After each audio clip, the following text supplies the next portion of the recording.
वैसे तो इस विषय पे देश में कई दशकों से चर्चा हो रही है और आप कह सकते हैं कि आज़ादी के बाद यह लागू भी था कुछ चुनाव तक। जी हाँ, मैं बात कर रहा हूँ वन नेशन वन इलेक्शन की, यानी कि पूरे देश के जितने भी चुनाव हैं उन्हें एक साथ संपन्न कराने की जो नई चर्चा छिड़ी है।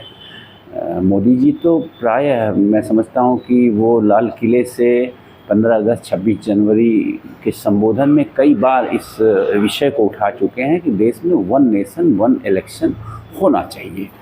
और मेरा भी मानना है कि वन नेशन वन इलेक्शन होना चाहिए। सिर्फ एक चर्चा का इस विषय चुनाव नहीं से पहले यानी कुछ महीने ये पहले भारत की जरूरत है। ये विषय फिर से जो है चर्चा में आया है जब से एक समिति का गठन भारत सरकार ने किया, ये पूर्व राष्ट्रपति कोविंद जी के नेतृत्व में।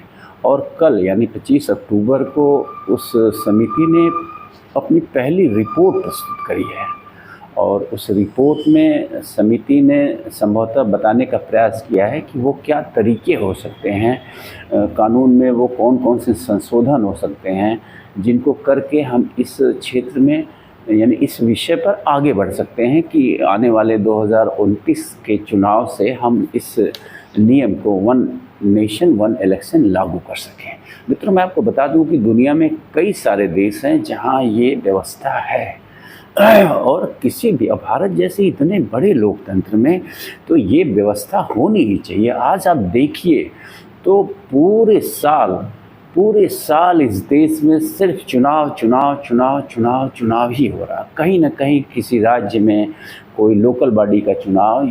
इस तरह से अगर आप देखें तो हमारे जो सरकारी मशीनरी है, जो सरकारी व्यवस्था है, जो सरकारी कर्मचारी हैं, वो उनकी आधी ऊर्जा और आधा समय तो चुनाव संपन्न कराने में ही बीत जाता है। और एक सबसे बड़ा एग्जाम्पल अगर आप देखिए तो आप देखिए भारत के प्रधानमंत्री को, भारत के गृह मंत्री को और तमाम प्रांतों के मुख्यमंत्रियों और मंत्रियों को, तो ये भी इनका भी मैं अपने एज एग्जाम्पल अपने नरेंद्र मोदी जी को लेके चल रहा हूँ। तो अगर आप ईमानदारी से उनके पूरे 8-9 साल 10 साल जो होने जा रहा है इस कार्यकाल की गणना करिए तो मैं समझता हूँ कि कम से कम आधा समय उन्होंने चुनाव प्रचार में ही व्यतीत किया है। तो निश्चित रूप से ये सुधार होना चाहिए। इससे ढेर सारा पैसा, ढेर सारे संसाधन और ढेर सारी ऊर्जा को बचाया जा सकता है। तो इससे संबंधित कुछ मेरे भी विचार हैं जो मैं शेयर करना चाहूँगा आप लोगों से। तो ये निश्चित रूप से होना चाहिए और इसका प्रारूप जो मैं समझता हूँ कि इनको 3 भागों में बांटा जा सकता है। जैसे आप ऐसे लीजिए कि 5 साल में कुछ महीनों को हमें चुनावी मंथ घोषित कर देना चाहिए या कर देना पड़ेगा या कर दिया जाना चाहिए कि ये 3-4-5 महीने जो हैं हर 5 साल में ये चुनावी मंथ हैं। इस समय सिर्फ देश में जितने भी संबंधित चुनाव हैं, चाहे वो लोकसभा के चुनाव हों, चाहे वो विधानसभाओं के चुनाव हों या फिर निकायों के चुनाव हों, ग्राम पंचायतों के चुनाव, ये सारे चुनाव उन्हीं 3-4-5 महीनों में संपन्न करा लिए जाने चाहिए। और अगर इसमें और सुविधा अगर एक साथ नहीं कराए जा सकते हैं तो उनमें 3 डिवीज़न किया जा सकता है कि लोकसभा के चुनाव एक बार, विधानसभा के चुनाव एक बार और निकायों और ग्राम पंचायतों के जो छोटे बड़े और चुनाव हैं वो सब एक बार में संपन्न करा लिए जाएं। लेकिन इनकी ड्यूरेशन वही 5 से 6 महीने के बीच ही हो कि 2 महीने में लोकसभा हो गया, 2 महीने में विधानसभा हो गया, बाकी 1-2 महीने में जो है निकायों और पंचायतों के चुनाव हो जाने चाहिए। तो ये एक सरल विधि हो सकती है। संसाधन जो हमारे हैं, हमारी जो सुरक्षा पुलिस वगैरह का इस्तेमाल होता है चुनाव में, उसके लिए उसके मूवमेंट में आसानी हो जाएगी। तो मेरी ये सलाह है कि ये तीन कह सकते हैं 3 भागों में बांट के इस चुनाव को बड़ी सहजता से कराया जा सकता है। और सबसे बड़ी जो वीडियो बनाने का मेरा मकसद है वो मकसद सिर्फ़ और सिर्फ ये है कि ये जो है ये इन चुनाव में जो ये बदलाव की बात चल रही है कि वन नेशन वन इलेक्शन होने से हमारे ढेर सारे संसाधन बचेंगे, ढेर सारा पैसा बचेगा और बहुत सारी चीज़ों में सुविधा हो जाएगी।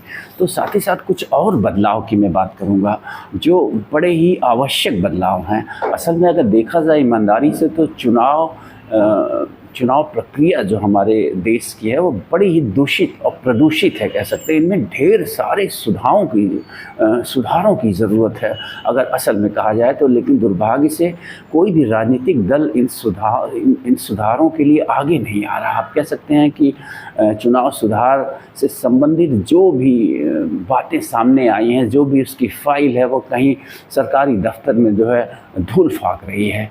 और ये जो राजनीतिक दल हैं, अब आप नरेंद्र मोदी जी को ही ले लीजिए, पिछले 10 साल से ये सरकार में है और इनको ये वन नेशन वन इलेक्शन की बात वो बार बार करते हैं, लेकिन इसे एग्जीक्यूट करने के लिए वो सीरियस अब जाके दिखे हैं। और उस पे भी तमाम राजनीतिक आरोप हैं कि विपक्षी गठबंधन ने जब अपने गठबंधन में मजबूती लाई है तो कुछ उससे जो है डर के, भयभीत होकर वो ऐसा करने का प्रयास कर रहे हैं। जो भी हो, मैं इन राजनीतिक पचड़ों में नहीं पड़ूंगा। अगर ये सुधार के लिए कार्य हो रहा है, अगर ये सुधार हो पाता है तो ये देश के लिए, देश के लोकतंत्र के लिए बेहद ही जो है सकारात्मक परिणाम लेके आएगा। तो मैं चाह रहा हूँ कि साथ साथ कुछ और चुनाव जो है कुछ और सुधार हैं। जैसे आप देखेंगे कि एक पद से, जैसे कोई सांसद है, बीच में राजनीतिक कारणों से वो सांसद पद से त्यागपत्र देके विधानसभा का चुनाव लड़ जाता है।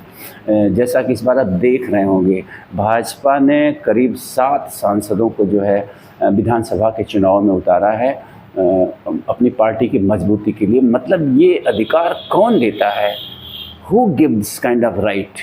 ये जनता का। अब जो सांसद अपने क्षेत्रों से त्यागपत्र देंगे, वहाँ पुनर्मतदान होगा, फिर से चुनाव होगा। उन चुनाव में जो पैसा खर्च होगा, जो संसाधन खर्च होंगे, उसका उत्तरदायी कौन होगा?